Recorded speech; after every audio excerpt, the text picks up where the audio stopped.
G'day, folks. Welcome to the Prospector Podcast. Thanks for tuning in this week. As you can see, I'm by myself. Andy is currently in the goldfields in a bush camp with a cyclone bearing down on him, so he's not able to connect this week. But fear not, I'm not going to make you listen to me all alone. I've actually roped our interview guests into joining me for the entire podcast. So it's great to have the boys on from Two Brothers Prospecting. Let's get them on, join us, and we'll go from there. So here we go. So here we are, guys, with Two Brothers Prospecting Australia. Thanks, Scotty, Andy, thanks for coming on, guys. Hate to drop you in the deep end like I did, but really appreciate you coming on and joining me for the episode. No problems at all, mate. Happy to do it. All good. Thanks for having us on. Look forward to it. No, brilliant. No, it's great. So I said to the guys earlier that Andy's caught up with the cyclone at the moment and can't get on. So that's why we're missing an Andy. But it was going to be a shame because we would have had three Andrews on the podcast for the first time. It would have been great. Yeah, I'm a little bit disappointed. Hopefully, So am I. he's good up there anyway. So hopefully, he I stays. think they build them soft up in Queensland, I think. You know, the old, it's a bit of rain and wind. Wants to be swinging for gold, not hiding from rain. Yeah, that's right. Yeah, I think he'd still be swinging for gold, knowing him. Get the umbrella out. Yeah. So Coil. Yeah. anyway, guys, I'm just going to replace you with Andy at the moment. So what have you been up to the last couple of weeks? Tell us what you've been doing. We just bought ourselves a new camper trailer, which is really exciting. So, Exciting. in cold days when we like to spend our cold weekends down at the creek, we can just set that up and come back in and keep warm for a bit before we get wet again. Mm-hmm. Where we go last weekend, we went up to the north of the Bendigo area and we went for a bit of a detecting camping trip and found some really hard ground, probably the hardest ground we've ever found. I definitely done my wrist. It's been sore for the last week. And I was all right. I got a good dip. yeah, he had the smallest hole to dig. Yeah. What about yourself, Andrew? What have you been up to? Just hitting the honey hole for a couple of videos in a row. Ended up sort of 2.25 grams out of a bit of a crevice that turned into three crevices. Like big crevice, drop off style, like but well, plenty of snakes about, so keep your eyes open when you're out there, guys. There's plenty of snakes about at the moment. Definitely. That's about it, really, for me. I'm actually going to be a bit light on for videos the next couple of weeks. I've got a bit of work commitments to adhere to for the next couple of weeks, and I'm also obviously moving to Queensland, so I've got to do something about that sometime soon as well. Into But Queensland? yeah, that's about it from me. What's that, mate? That's a new one. You're moving to Queensland. Didn't you know that? No, we didn't. No. Yeah, I'm moving up there. Well, next Two Brothers trip. Secret. I've said it on here. I've said it on my videos. Yeah, no, just going up to Goldie for a little bit, just with work and weather's better. Winter kills me with my arthritis here now. Like it kills me. So It's horrible when it gets cold. It gets yeah, painful.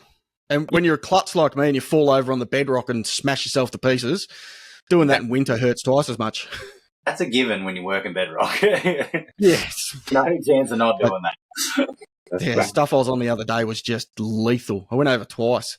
Like glass. Horrible. Yeah. We've been So, all right, guys. One of Andy's segments, you're going to take on this one for me. Reading the ground. Give us a reading the ground from the brothers' point of view. All right, so we'll start with a bit of detecting. So we'll obviously start off, we'll look at the maps, have a look at the maps, work out a plan, usually the night before, a bit slack that way, and get up nice and early and head out there, and we'll just drive past a couple of spots that we've marked down. If we like the look of them, we'll pull over, and usually we'll give them half an hour each, so we run 2 detectors, so that gives us an hour of the idea of the ground. And we'll come back, we'll reassess. We've got any gold. What do you think of the ground? Something like that. And if we don't like it, we'll just chuck the detectors in the back. We'll move on to the next spot and we'll just repeat the same process over until we kind of find some ground we like. Absolutely. There is times that we've done that and then we haven't found any gold, but we've gone back and redone that and found gold there. So it's not really a good indicator, but you know, it's kind of a good idea just to get that little bit of idea about the different type of ground that you're around, and just move along and see if you can find some newer ground. Just you know yourself, it's absolutely flogged right now. Everywhere you go, there's a fresh dig hole. Yeah, you can't. Yeah. I think $4,600 an ounce will do that. Yeah, it will do. Yeah, Sends a man crazy. Gold rush. Yeah, especially with the price of detectors, you're gonna have to pay them off. Yeah, absolutely. I'd hate to think how many newcomers are out there, untrained, haven't asked for help, that are just digging hot rock after hot rock after hot. It makes you wonder. Yeah, they seem to do really well though, with the not being biased on what they dig sound wise. So you know, we all get a bit biased with our experiences that we've had. Oh no, that's definitely not something I want to dig, but it probably is. It really is. Yeah. I do the exact same thing. You know, like I trust the target ID on the Gold Monster probably way too much. Yeah. Like, if it rings up as fair as I walk, I don't dig anything. Like, it's just like nah, you know. Give it a kick, it better move in the leaf litter. If it flip flops, I go, yeah, all right then, you know. Yeah, that's much bit of lead, that one. So, all right, brilliant. Could be a relic. No, very good. So, yeah, no, that's good. But I think everyone sort of does the same sort of thing when they're heading out for a trip. Well, I hope they do. I hope they do their research first, because it's 80% of prospecting is doing your research. If you're not doing your research, you're walking into places blind, which just you put straight into a disadvantage. I think. Yeah. And even around our local area, we've got a lot of slate mines and that. So if you're not doing your research, you could just be driving along and go, oh, this looks like an open cut reef, and you could just be swinging along all day and you're not finding anything apart from steel and tools that they use. Because it's a slate mine. Yeah, it's a slate mine. And we've got a lot of them around here. So, you know, the research definitely comes into play. We get a lot. It does. That comes back to local knowledge. We were talking about that on last podcast with Donnie Pascoe, that local knowledge, you know, like if I was to go up to Claremont, I'd book in and see Donnie and get him to show me how that area works. Like it's just it's what you should do if you're traveling. Yeah. It just makes sense. Anything you can do to put yourself ahead of the game in a new location, even if it's not a new location, even if it's your local location, just putting yourself ahead of the game, you know, you're going to get those bits that other people didn't get, that didn't put in the extra time. And you need that advantage now because it is pretty well hammered. Mm-hmm. It is. You've got to think outside the square a little bit more. Yeah, definitely. It's hard to step away from all the diggings that you can see there, that you know where the gold was found, to sort of adjust to go, well, maybe I should just try over here a little bit further where they hadn't dug anything, and see what I find. That's the hardest thing. That's right. They didn't get it all. Like it's just, it's not possible. No, not like nowhere near it. You know, there's plenty of untouched stuff out there that, because there's diggings near it, no one's found because they won't walk away from those diggings. Yes, exactly. Just keep You've got to look for them. Yeah. So, all right, brilliant. Thanks for that, boys. Now, I'm also going to throw this one to you. This is one of mine usually, but we're going to do Nugget Drop shout out. So time for the Nugget Drop. Who have you got for us, guys? Rightio. All right, this weekend shout out is going to go to Billing Metals. Toby from Billing Metals. He does an awesome job. He does a lot of underground stuff. He does a lot more underground stuff than we do, and a lot more hairier stuff too. So good on you, Toby. Awesome work, fella. Yeah, thanks, Toby. You do awesome work. That's a great shout out. I follow his channel too. It's definitely worth a watch if you want to see some hard rock. He goes into the chemical reactions as well with gold and metals and stuff. He's really knowledgeable. Got a great channel. Yes, he does. Yes, indeed. So link in the description below, guys. You can grab onto his YouTube channel there. There is a link there, and I've just showed you obviously a couple of screen grabs of his YouTube channel there. So grab and get on there and see Toby from Billings Metals. Give him a like and a subscribe and all of that stuff that we do. Mm-hmm. All right, guys. Now I'm going to bring you on for your interview. The one that you were supposed to be doing. So, all right, for anyone that is tuned in or watching or listening on Spotify, shout out to the Spotify listeners. You guys are killing it on Spotify. You're making YouTube look silly at the moment.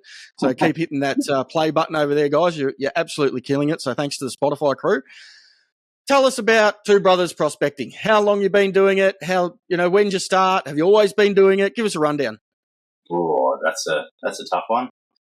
We've always been interested in it as we grew up, but never sort of was much in the region of doing it, or just too much with work and things like that. Once life freed up a bit and everything sort of came together, and we thought we'll give it a shot later on in life, and we just happened to do it together. We started our first channel a couple of years ago, and that went south. We got hacked, and that went south, so we had to start again. Yep. Which was cool, which was fine. It all worked out better for us in the end. Better watch time hours, a lot better retention with people. So people seem to be enjoying the videos a lot more. Yeah, it's cool. It's been a hell of an experience starting to find gold. And where was the first place we found gold? Creswick, I think. Creswick, Slatey Creek. Yeah, Down the bottom of Slatey Creek, not too far before it hits Creswick Creek, was the first time we found a couple little specks of gold. Yeah, and then we were hooked. And then we were hooked from there. So, Yeah. and I think there's probably a few people in that boat of Slatey Creek being their first ever speck of gold. If you haven't been there, you got to hit it up. Yeah. There's so much there for everyone. There's no need to, push and shove. There's so much room in gold in Slatey. It's ridiculous. We grew up in the early, and before we moved up here, we spent a lot of time in the last few months up in the mountains and that, just panning these random creeks and that, just hoping to find a speck of gold. There was quartz there, and it was heavies there, but it was just no sign of gold. Yeah. So just to come to Slatey Creek and then find the gold, and then that was it, just bang, hooked. Yep. We did it by ourselves for nearly 12 months, and another YouTuber actually we met up with at Slatey one time. He told us to do it, so that's when we started doing our YouTube, and we haven't looked back since, pretty much. And next minute, you guys are prolific with a 6,000 and smashing nuggets out of the ground, so that's a rapid rise. Yeah, I don't know what happened there, but yeah. We met another mate that introduced us to the 6,000 and gave us all the time in the world and all the so it really helps out. Fell in love with the detecting side too. Don't get us wrong, we still love the water. We just can't wait to start running again. Yeah, I can get back in the creek, to be honest. Yeah, it's pretty dry at the moment. Very, very dry. Just crazy dry. Everyone's rain dancing. Yeah, I know. Oh, it's crazy. Unbelievable. I've never seen my local goldfields this dry. Like, never. Even in the drought seasons. Like, I've never seen it this dry. It really dry. We've just had no rain. It's been crazy. Hence why I'm pretty much exclusively in Gippsland now, because it's the only place I can find water. Yeah. It's literally. It helps that there's gold there. I shouldn't say that too loudly. But yeah, it's stupidly dry at the moment. So, all right. So what's your best memory of being together prospecting, if it's on YouTube or not on YouTube? What's your favourite memory that you've got? You can have them individually if you like. What's your light bulb moment that you go, I'm never going to forget that? Before we started YouTube, we started in our local area, and it was during COVID. We weren't supposed to be going out, but we'd go out. It was in the bush, and we'd take out, coffee and lunch and that. We'd set up the sluice, and we'd have to pump water down from a dam in the bush and get this creek running and that. And we used to spend a bit of time there. We called it Golf Ball Gully. And it was in one of our first YouTube videos, actually. And when we got home from there, we'd been spending a few weeks there digging, damming it up, digging, high banking and that. And we got home one day and I was inside cooking some lunch, I think, and Scotty comes to the door and he's got this finger like this. And he shows me the can and this big 0.57 nugget in it. So the biggest nugget we'd ever found, like just randomly in the bush, where there's no gold working marked or anything like that. Yeah. So it was just, that's probably my favourite moment so far. That is a pretty good moment. Goes to show you, doesn't it? Like we were just saying, you don't have to have diggings to find gold. No, you don't. I think one of my most exciting moments was buying the new high banker. We finally we went from our sort of semi-home built, semi-gold rat sluice to actually buying a proper 10-inch high banker, and we could feed it properly, and that was probably one of the best things we ever did and most exciting moments. Yeah. And the 6,000s, they were exciting in their own way. Forever. I love getting in there and high banking. It's so much fun. Yeah, it is good fun.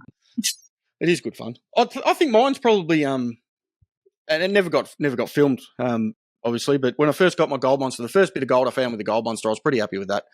Absolutely. It was the tiniest little bit of fly shit you've ever seen in your life, but it was still like, yes, it was worth it. That thing's paid for itself 3 times over now. Like, if you got a gold monster, wild dog diggings, you can get fly shit. Yeah, you'll find some there if you rake it. They're all right. They've got their sort of spot in the lineup for sure. Yeah, we struggled to find. I'll hopefully have my hands on a 6,000 soon, because I'll have some ground worth running one over soon. Oh, very nice, exciting. Well done. Well, Queensland, man, there's still gold up there. As long as it's not on the water. Well, there's less water up there. Well, not at the moment, obviously. So Cyclone Alfred, that's Alfie, whatever his name is. Yeah, Alfred. Yeah, is due to make landfall. So we're recording this a couple of days before you're seeing it, guys, obviously, and hasn't made landfall yet. But it's not looking good. Looks like sort of Brisbane, Gold Coast, Sunshine Coast are all about to cop an absolute flogging. Mm-hmm. So by the time this comes out, it would have made landfall. So thoughts for everyone up in Queensland copping a belting at the moment. Hope you've all stayed safe and got through unscathed with the cyclone. I know we do have quite a few viewers, listeners up in Queensland, Andy's crew and that. So thoughts go out to them. Hopefully Andy hasn't been washed down some wash in Warwick somewhere. Yeah, hopefully not. Swinging his big coils in the bush. That's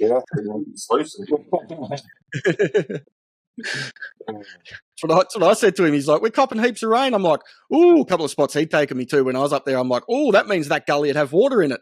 Just sends me back smiley faces. You know, you bloody panner. You know. So, all right. So what else? So how did you get into it? Like, was it friends, family, or just your own curiosity? Own curiosity, really. Yep. Yeah, Yep. Scotty started with a curiosity. I was never into it, and Scotty got me into it. I'll let him tell you the story. There's not much of a story. Yeah, it just is what it is. It sort of it grew over my life growing up. Never really did much with it. Then finally sort of went for a pan with one other friend who said you could get some gold out of this river. And I thought, oh, we'll go and have a go. We didn't get any gold, but I bought a pan. So that's where it sort of maybe started and then sort of stopped for a bit. But other than that, the passion's always been in. You know, you see enough on telly now, and even then you could see enough, and it was cool. It was like, this seems like it might be something to get into. So, yeah, why not? Yep. And then you find out later about the community and friends you can make, and you know, we've spoken. I think we've spoken about it before on the podcast. If not, no, I'm sure we have. But you know, for a lot of guys, it's a really good head clearer, and they're really like open about talking about it being a head clearer, and I think that's a great thing for men's mental health. I'm in the fortunate position I've never had a problem with it, so. I do know when I get me angry on, if I go out prospecting, I'm not angry anymore. So that must be a good thing.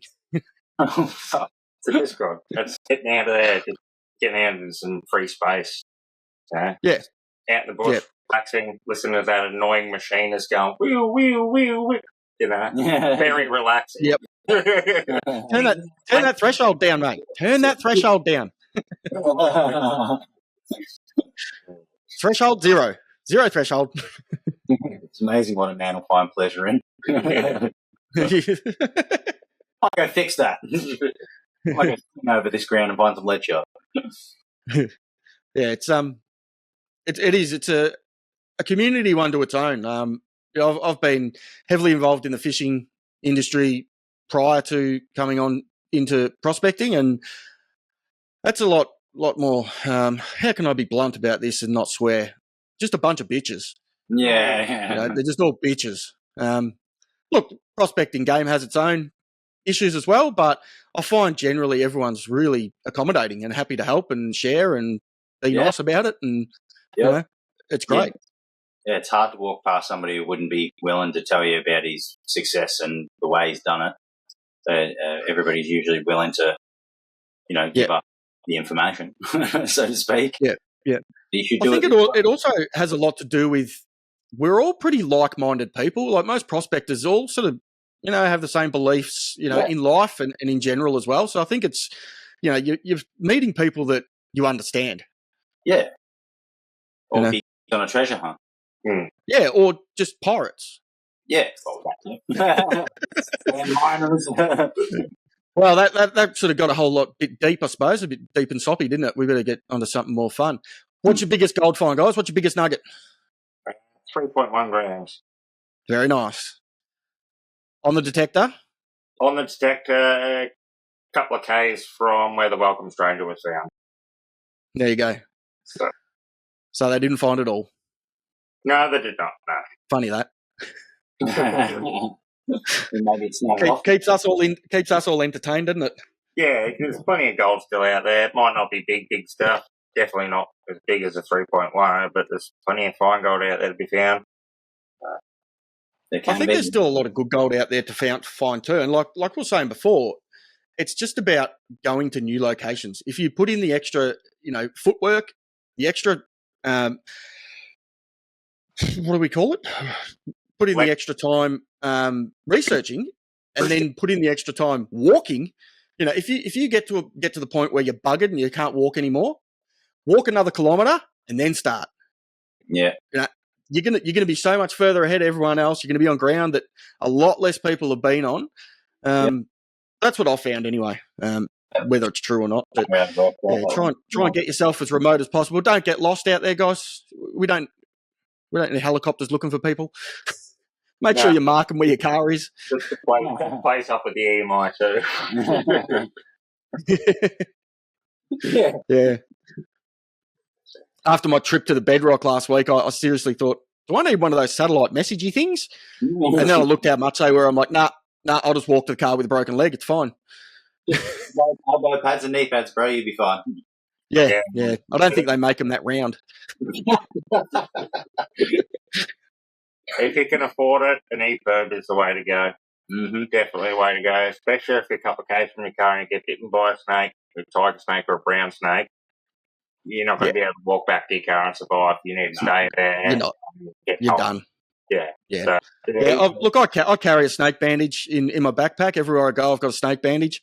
I've also got, probably close to 20 years experience handling venomous snakes. So I'm not worried about, they don't bother me in the slightest. I'd be very surprised if I ever got tagged. You never know. I might step on one when I got shorts on or something, but, I've got it pretty much there in case anyone else gets bitten, stranger or not, whether it's a mate, a stranger, anyone, I've got a snake bandage there. And yeah, like you say, if you're in the middle of nowhere, like we usually are, you're not calling an ambulance because you've got no reception. Like it's not happening. No. So you need to, and you can't move. If you've been bitten by a snake, the last thing you want to do is move. You immobilize and do not move. Yeah. So yeah, they probably are a smart thing to have on you. Either a satellite messenger or an EPIRB sat phone, whichever you can do. But I think now from iPhone 14 up, they've got the satellite messaging capabilities. Yeah. Which could, I don't know. I've only got like it's 13 or something. I've got an old iPhone, but I think from 14 up they do satellite message now. So that might, I'd have to look into it. Don't quote me on it, people. But it could also be an option if you do have an iPhone. You can still satellite message from iPhone 14 up. So if you can put up with using an iPhone. Yeah. I hope the satellite's above you when you message. Well, that's the other thing. Yeah. I think now with the amount up there, they've got a lot better coverage. I remember back in the fishing days when I was on the professional boats, we'd be out in the middle of the ocean with nothing around us and still drop out of satellite coverage. Like we're in the middle of the Pacific and they've got the whole sky to look at and we still couldn't get satellite coverage. I think that's changed a lot.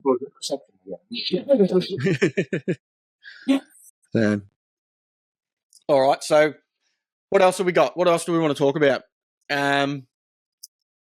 What's your favourite area in the triangle? Where do you guys like to hit the most? Don't give away your spots, obviously, but what sort of tickles your fancy the most? Have you got a favourite area that you always like to go back to, or?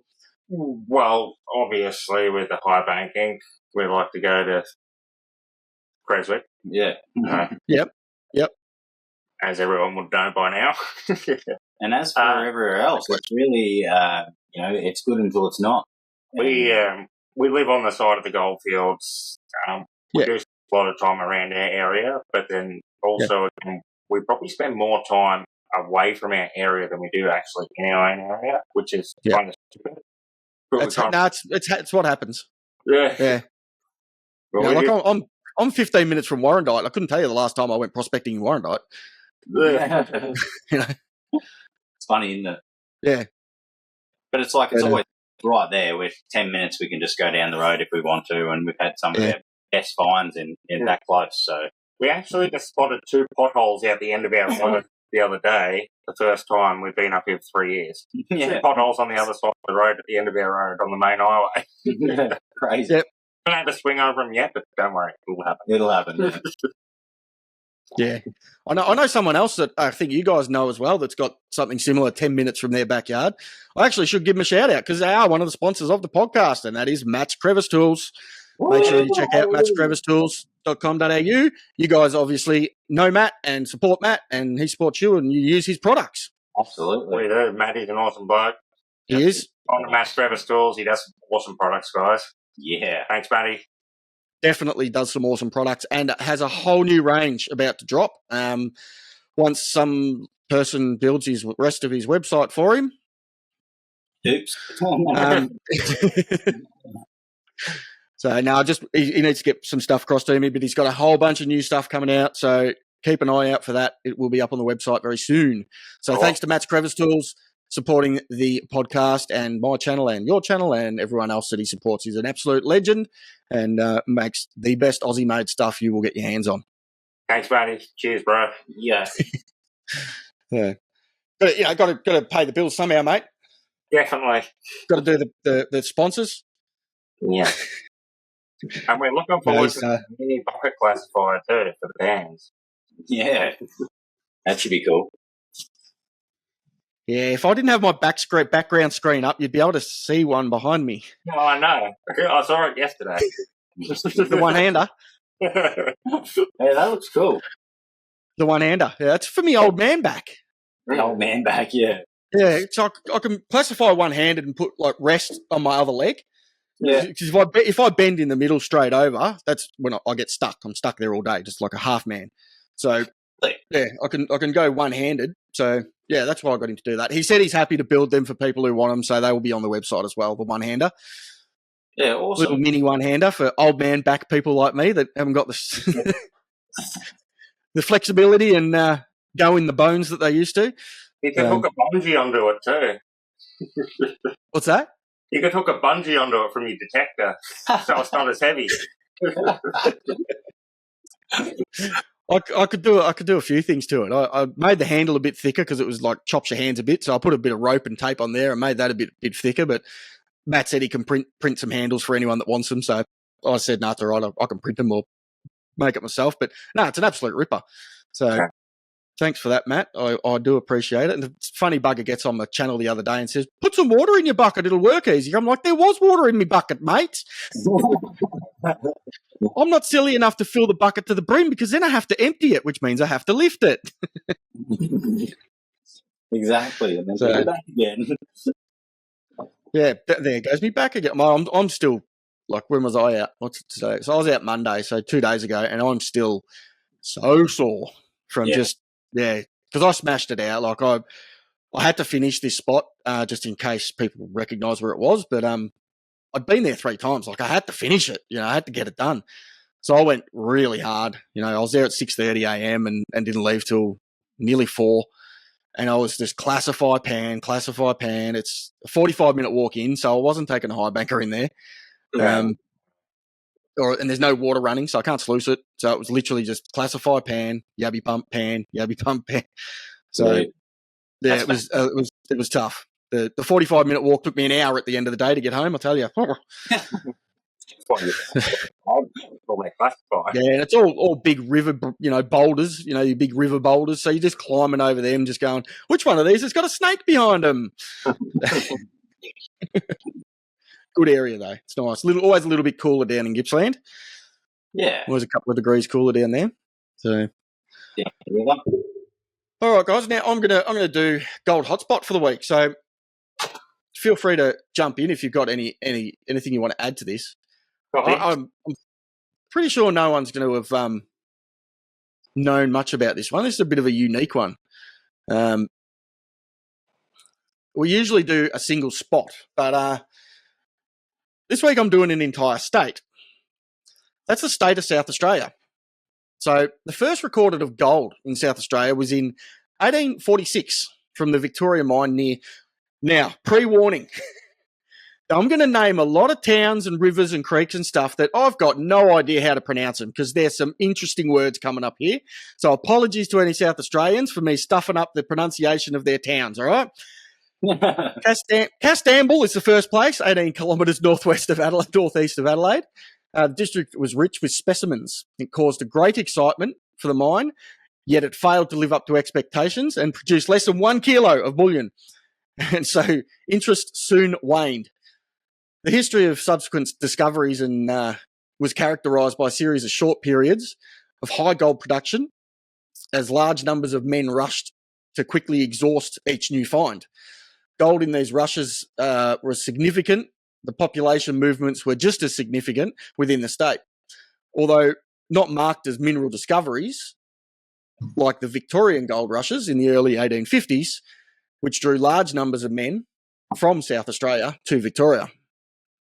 In 1851, South Australian government offered a £1,000 reward for the discovery of payable goldfields. First claim was rewarded by Monsieur Chapman Hardyman Hampton following the discovery of alluvial gold near Echunga early in 1852. The discovery were in the vicinity of Chapman's Gully, the original site where gold was found, Donkey Gully, which saw most concentrated mining efforts, particularly during the 52 to 58 period. The discovery near Jupiter Creek, alluvial diggings by Monsieur Plain and Saunders in 1868 led to another period of intense activity.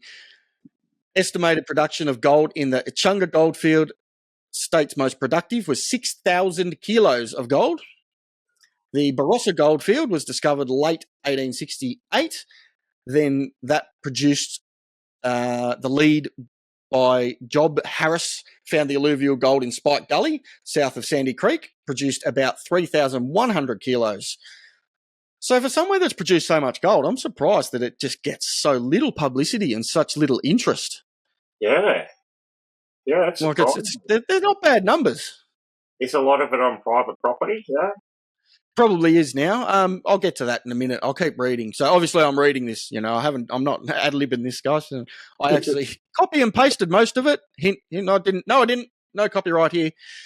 Further discoveries followed at, here we go with all the words. Here we go. Pirawira, Birdwood, Ululu, Wukaringa, Woodside, all had sporadic prospecting at the centre. The Peak and Denson inliners, following the discovery of alluvial gold in Aljabakina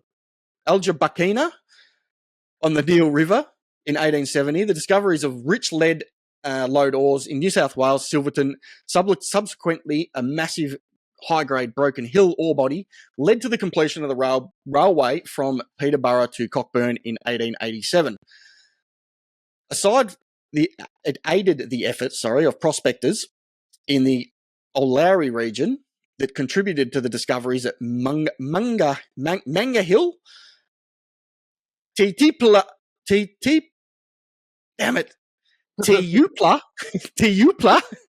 Kings Bluff, Wadna-Riminga, and Mount Granger. These discoveries, gold-bearing alluvial deposits at Teupla by Monsieur Brady and Smith in October 1886. Saw 5,000 miners on the field within 2 months. The field was virtually deserted by 1889, having produced approximately 3,100 kilos of gold. Gold was discovered in the Tarcoola area by Shearing Shed Hand and Prospector Nichols in October 1893. attention drew further down the area towards Tarcoola Goldfield worked in 1900 to 1912, sporadically thereafter, and to present day. Total record production is 2,400 kilos. Now, the fossicking areas in South Australia concentrated on alluvial deposits in Mount Lofty Ranges. So to pull that bloody T word, Ulula in the northeast, fine-grained nature of the reef alluvial gold, extensive soil and sand covered most of the area, has hampered fossicking activities. 3 areas in the Mount Lofty Ranges in near Adelaide have been set aside for fossicking. They are Jupiter Creek, Ichunga Goldfield, where up to 1,500 kilos of gold was produced. These diggings were discovered in 1868. The site has historic reserves and is controlled by PIRSA, and you do not need a permit to fossick there. You then have Chapel Hill, the Ichunga Goldfields. The first significant discovery of gold was made nearby in 1852. Chapel Hill area is worked for a series of small rushes between 1853 and 1858. You do not need a permit. There is also diamonds and topaz in the area. Mount Crawford Forest Reserve, Gamariacha Goldfield, was discovered at Watts Gully in 1884, followed by small nearby discoveries in Sailors, Speck, Dead Horse, Blood and Thunder Gullies. How would you be? I'm going prospecting in Blood and Thunder Gully. Opals, garnets, and tourmaline also found in the area. Gems have been located in the reserve. A fossicking permit is required and obtained by Mount Crawford Forest Headquarters. So there is the gold hotspot for the week, all of South Australia, because we could fit it all into one blurb. There you go. Awesome, Andrew. Well done on the name, mate. Yeah, thanks, mate. I've got no idea if they're right. I probably naffed every one of them. Nobody goes there because they can't find out where they are. Yeah, and everyone just goes, how do you say that? I don't know. I'm not going there. None of the street signs are long enough to put the name on, so they don't bother. So you never find it. It's got to guess. I'm sure there's a prospecting community in South Australia that's going to smash me in the comments for all of that, which is fine. I'll take it on the chin because I can't speak that language that you South Australians speak. Nothing to do with this one. Do you want to have a go at the names, guys? I'll send you through the document. No banzo. You don't want that? No? Didn't sign up for that? You didn't sign up for any of it. I just roped you in. Very good. So nothing to add? What do you guys ever desired to go to South Australia to look for some gold? No, me either. Strange that. We want to go to the PD. Yep. Do opals, and also want to go up to New South Wales and do Lightning Ridge as well, and have a crack up there. Even if it's mate, we were talking off air about going underground and how much we don't enjoy it. How are you going to go at Cooper Pedy? Mully heaps? I'm alright underground in safe areas, but like when there's like Billings Metals, he goes into some really dodgy adits and that, and they're like, "Oh, that's a bit nasty." I don't think the ground's all that stable at Cooper Pedy from what I've seen. Watching like Young Guns and that, it looks pretty dodgy to me. That's where the herb conversation comes back in. Does it work underground? Under a certain depth, I think it does. I suppose it would depend on whether you're under bedrock or under cap rock and what that cap rock is as well, I'd say. If you're under solid ironstone, I think you're probably going to struggle to get a signal out. Yeah, I think so, yeah. Let's just stay above ground. We'll just work the mullocks on the top. Yeah, that's what I'll be doing. UV light at night, mate. You'll be right. Get the UV light out and have a crack at that. Yep. Drag them. That's what I'll be doing. Yeah, it's a lot cooler too. As Pete would know, Scotty's got excavator arms, so he can just rake down the pile and I'll just go along and scan it all. Perfect. Yeah. I was watching you drive an excavator the other day, mate, and dump it into a high banker. Like, I know you've got excavator arms. That's a toy. That's a toy. It was actually quicker to shovel with a shovel than it was with the excavator. I saw that and I thought the same thing. I thought, you've got to be so careful with that into the high banker. It's going to take you longer to tip it in than it would to shovel it. Yeah. Oh, yeah. It was still cool. It had to be done. Yeah. Boys and their toys, mate. You had to do it. It was cool. It was a good video. We got the option. It was worth a go. We've always wanted to give it a crack. So. Yeah, just a bit. Yeah. Funny. It's also good to work out that you're not throwing all your gold down the hill into the dam as well, you know. That was very good to find out. Or back into the river. I was hoping for a bit of gold, but then again, like Scotty said, it would be nice if we didn't get much, and it was good that we didn't get much. Yeah. Oh, you know, I keep all my tailings when I've brought stuff home and that, and I go through them, and I really hope I don't get gold. It's really, you know, because I'm, you know, you're doing it right if you're not. You know, you're always going to get a couple of specks. It's granted, you know, you'll always get a couple, but. All right, guys, now it's time for something that we always forget to do. It's self-promotion time. Let's blow our own trumpets. So where can we find your channel, boys? Our channel, YouTube, Two Brothers Prospecting Australia. Link in the description below for everybody. Guys, you can find my channel at Another Gold Prospector. Link in the description below. Actually, there's probably not because I don't put it in there. But yeah, Another Gold Prospector. You can find Andy's channel, which is Diaries of a Prospector. Andy Lay's Diaries of a Prospector on YouTube. He's also on Facebook and pretty active. I don't really do social media, but you could probably find me on there, but it might be a month or two till I add you or whatever. But yeah, YouTube for all of those as well. But guys, I want to say thank you very much for chopping me out and coming on, so the poor viewers and listeners didn't have to just listen to me talk to myself for half of this episode. We didn't really get to sort of get right into what the brothers do this episode, but we're going to get you back on again, and with Andy as well when he's not getting, I don't know, a little shower and a bit of wind or something. Yeah, to me. So when he hardens up, we'll be right. We'll I'm going to cop so much shit for saying that. I'll be getting a slap next time. As soon as I land in Coolington, it's just a whoosh. Damn you. Damn, there goes me getting onto any good spots anymore. Yeah. I'll be here in the thistles, brother. Yeah, go over there, mate. Yeah, that's where all the snakes and desert is. Yeah, great. Yeah. So thank you very much, boys. Make sure, guys, go and support Two Brothers Australia Prospecting. Just go and like, subscribe, share, all of that stuff. Say good day from the Prospector Podcast. It's been an absolute pleasure, boys. Thank you very much for coming on. Thank you for your time, and we will see you again soon. We'll get you on again with Andy. Thanks mate. Cheers. Thanks, boys, and thanks to everyone for watching. I'm going to close it out here so you don't have to see me by myself. We'll see you on the next one. See ya.